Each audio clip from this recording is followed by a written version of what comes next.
This is 101 week 6 part 6. All right, so let's take a look here. Good horse, bad horse. But I want to be clear. Socrates is not being racist here, but there is a metaphor that goes all the way back to ancient Greece and before, that light equals knowledge and goodness and truth, and darkness equals ignorance and evil and blah blah blah. Hundreds and hundreds of years later, people start going, hey, you have light colored skin, you have dark colored skin. I wonder if that means light equals good and dark equals bad, and then slavery and blah, blah, blah, blah. So, anyway, but this is where the ideas come from. It's one of those metaphors. It seems harmless. It seems harmless to be like light equals good, dark equals bad. It's a metaphor, but it has real world consequences that are bad news. Okay, there's a band playing now out here. This is having a good time. All right, let's keep going talking about these horses. All right. Now, when the charioteer beholds the vision of love, right? This is meaning when a person falls in love and has his whole soul warmed through sense and is full of the prickings and ticklings of desire, right? Meaning that love comes in through the eyes and warms your soul and makes you get excited. The obedient steed, that's the good horse. Then, as always, under the government of shame, meaning that the horse's government here means control. The word that's why the United States government, the idea of governing means to control. So the horses can be governed. You can govern yourself. You can govern a country. The obedient steed, then as always under the government of shame, refrains from leaping on the beloved, meaning that the good horse knows not to, that you're, and remember, the good horse is your soul, knows not to just like jump on this beautiful person and have sex with them immediately, because that would be shameful, says Socrates. It would be rape, says modern day Americans. It would be bad. So the good horse knows not to do that. But the bad horse does not know that. But the other, heedless of the pricks and blows of the whips, meaning even, so you imagine the soul is trying to stop the bad horse by pricking the spurs into the side of the horse or whipping the horse. It doesn't listen. It plunges and runs away, giving all manner of trouble to his companion and the charioteer, whom he forces to approach the beloved and remember the joys of love. Joys of love there means sex.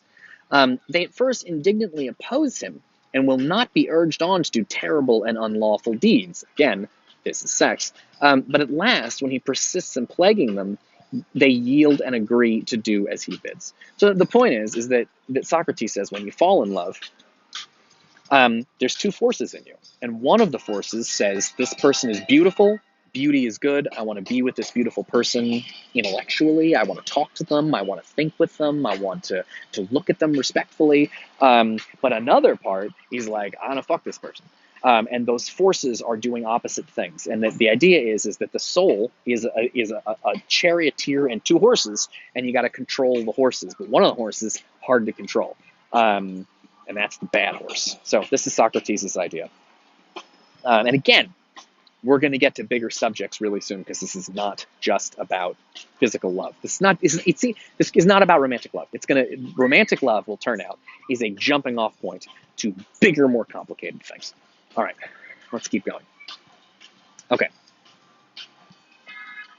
And now they are on the spot, and behold the flashing beauty of the beloved, with the charioteer sees. Here, this is the most important part of the whole thing.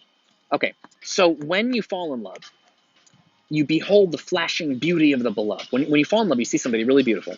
When the charioteer sees, his memory is carried to... I love that there's like jazz music behind this. It's really fun. His memory is carried to true beauty, whom he beholds in company with modesty, like an image placed upon a holy pedestal. See this part here where he says his memory is carried to the true beauty and he worships it? His memory is, when he sees a beautiful person, his memory is carried to true beauty. What's true beauty? That higher heavenly beauty. Higher heavenly beauty doesn't have a body. It's like beautiful music. Without lyrics. Think about symphony music or something, or jazz music that I'm listening to right now. It doesn't need lyrics. It's just beautiful. It doesn't have a body. You can't fuck it. That is Socrates' point, is that falling in love, what Socrates says happens when you fall in love is you think, your bad horse thinks, I'm gonna fuck this person. But what's really happening is that part of you, and the good horse knows this, part of you is, when you see a beautiful person on earth, is remembering higher heavenly beauty, larger intellectual mental things. Again, remember Cupid with the blindfold. It's not about what you see. It's about what's going on in your mind and your soul and your heart. Okay, cool. He sees her, but he is afraid and falls backward in adoration, and by his fall is compelled to pull back the reins with such violence as to bring both steeds on their haunches, meaning it knocks the horses back on their legs. One willing and unresisting, the unruly one very unwilling. So one of the horses wants to stop, and the other one does not want to stop. And then when they have gone back a little, the one is overcome with shame and wonder, and his whole soul is bathed in perspiration, like sweat. The other, when the pain is over which the bridle and the fall had given them, having with difficulty taken breath, is full of wrath and reproaches, which he heaps upon the charioteer of his fellow steed for want of courage and manhood, declaring that they have been false to their agreement and guilty of desertion. So basically, the good horse, when you meet somebody and you fall in love, the good horse stops and wants to worship this beauty mentally, like you would worship in church. But the bad horse becomes angry because he's like, I thought we were going to fuck this person. Boy, this is I have the jazz music during class. It's fucking great. I don't know, man. Quarantine. I'm making it work. All right.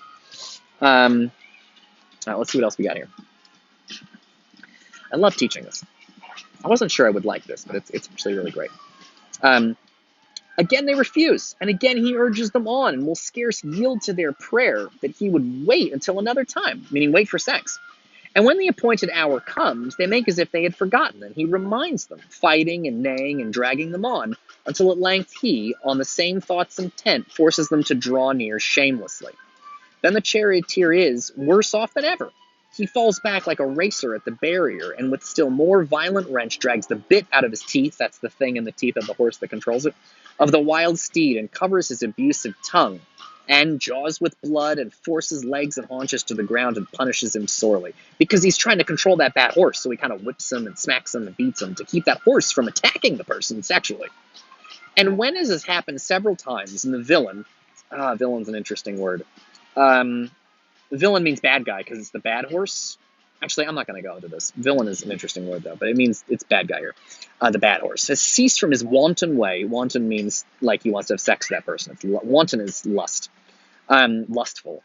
He is tamed and humbled and follows the will of the charioteer. And when he sees the beautiful one, he is ready to die of fear. And from that time forward, the soul of the lover follows the beloved in modesty and holy fear. So for Socrates, you got to get that bad horse under control.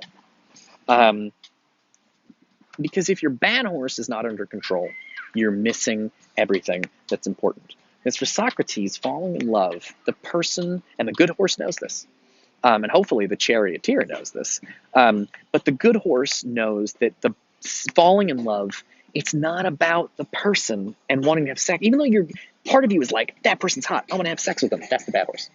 But when the good part of you sees someone beautiful, and it reminds them of higher heavenly beauty, and they want to chase after it. The thing I would compare this to in modern day America is that learning in school, most students, when they take classes in school, they're like, how is this shit going to make me money? How is this shit going to get me money and power in the world? I want to be rich and famous, and then I'll be able to get all the girls or whatever. That's the bad horse. What should be happening is that when you learn things in school, it should just be enjoyable to learn about things. Nothing to do with grades, nothing to do with diplomas, nothing to do with money, nothing to do with power, nothing to do with sex. It's just fun to learn shit. Because it's good. It's higher heavenly things. You're using your mind to do more complicated shit than most people do. That's good. It grows your soul. But if you're only interested in money and power and sex, then it's limits. You're following that bad horse and you're missing out on education. And by the way, that's what causes people to cheat on their papers, plagiarize your essays, cheat on your quizzes, lie to people. Why? Why would you do that? Because you don't care about learning. You just care about the grades. You care about the degree, because then you get the degree, you get the money. So that's why people cheat on shit. All right, cool. I think I'm done with this video. I'll see y'all in the next video. This is going good. We can do this together. It's not that hard. All right.